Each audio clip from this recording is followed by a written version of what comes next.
Caros alunos, caras alunas da primeira série do Colégio Miguel Couto, quem fala aqui é o professor Paulo Supimpa, para mais uma aula de filosofia, aula 12, onde vamos tratar das questões da ética e a felicidade em Aristóteles.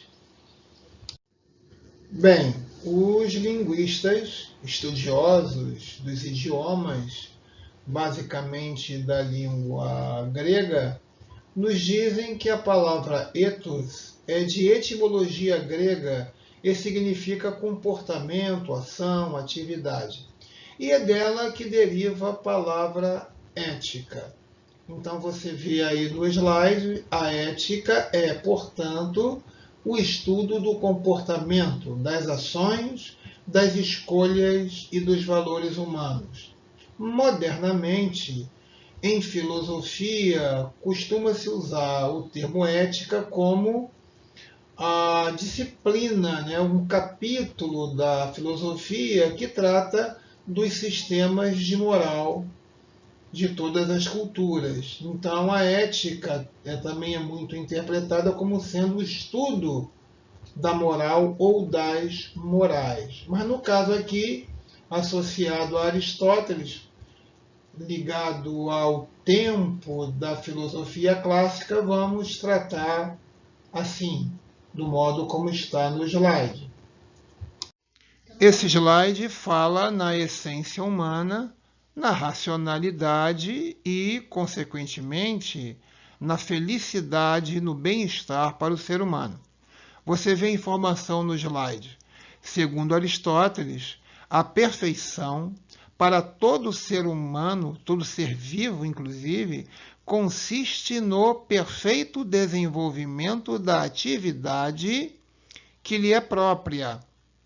Como o homem, em primeira linha, é um ser racional, para Aristóteles, a perfeição e, consequentemente, a felicidade seria, então, a suprema formação dessa essência, no caso do homem, a racionalidade.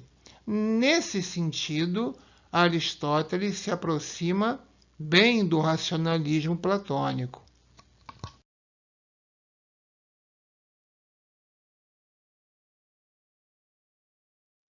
Então veja aí no slide 8. Para Aristóteles, os bens podem ser de três gêneros diferentes: os bens externos, os corpóreos e os bens da alma. Interessante que os dois primeiros, o externo e o corpóreo, deveriam ser para ele considerados simples meios para a realização do mais importante, que seria o terceiro, os bens da alma. E isso valeria, segundo Aristóteles, tanto para o indivíduo quanto para o Estado.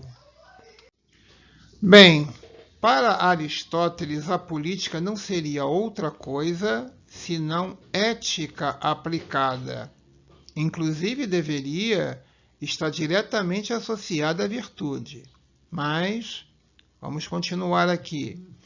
A contemplação da virtude seria apenas o estágio preliminar e a parte teórica da ética.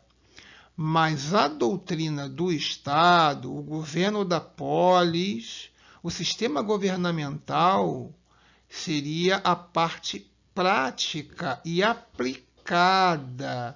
da ética.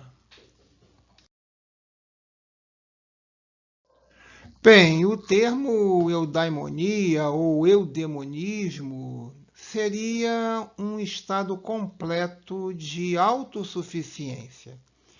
Em ciência, um fim a ser atingido exclusivamente por si mesmo. Mas, geralmente, veja aí no slide, traduz-se eudaimonia ou eudemonismo como felicidade e bem-estar. Mas o termo tem alguma semelhança também com sucesso, pois, além de viver bem, as pessoas querem de sair-se bem, né? Abrange, assim, o prazer. mas não só o mero prazer, a eudaimonia vai além disso. E, inclusive, no livro 10 de sua Ética a Nicômaco, Aristóteles ressalta a vida dedicada ao estudo como realização essencial do seu próprio eudemonismo ou sua eudaimonia.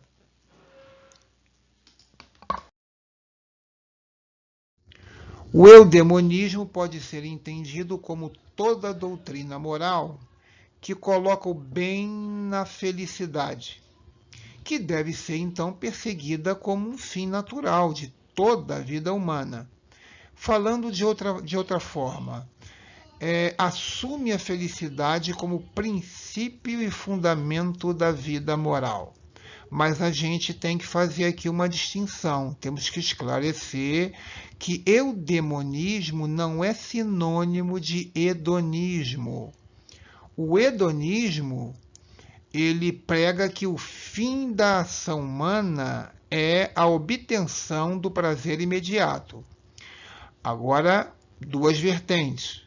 Entendido como gozo para os cirenaicos, mas como ausência de dor, segundo a concepção epicurista. Enfim, isso vale também para o plano individual, tanto quanto o coletivo. E veja só aí no texto em azul. Positivas todas as ações que conduzam à felicidade. Bem, nesse slide, você deve focar nessa frase de Aristóteles, bem aí no meio, uma parte em azul, a outra em amarelo, destacando. Veja bem, a felicidade é um princípio. É para alcançá-la que realizamos todos os outros atos. Ela é exatamente o gênio de nossas motivações. Mas, por favor, perceba, em Aristóteles, tanto quanto nos verdadeiros eudemonistas, essa busca da felicidade deve ser feita através do exercício da virtude, a única a nos conduzir ao soberano bem, por conseguinte, à felicidade. E é essa identificação do soberano bem com a felicidade que faz da moral de Aristóteles um eudemonismo. E você poderá também encontrar na moral provisória de Descartes, que veremos futuramente.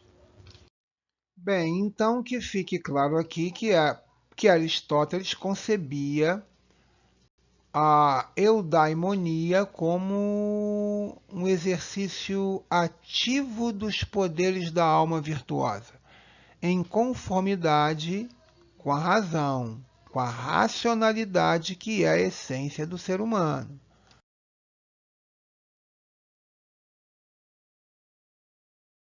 Como ele próprio escreveu, a eudaimonia seria a melhor e mais agradável coisa do mundo, a realização completa da sua essência.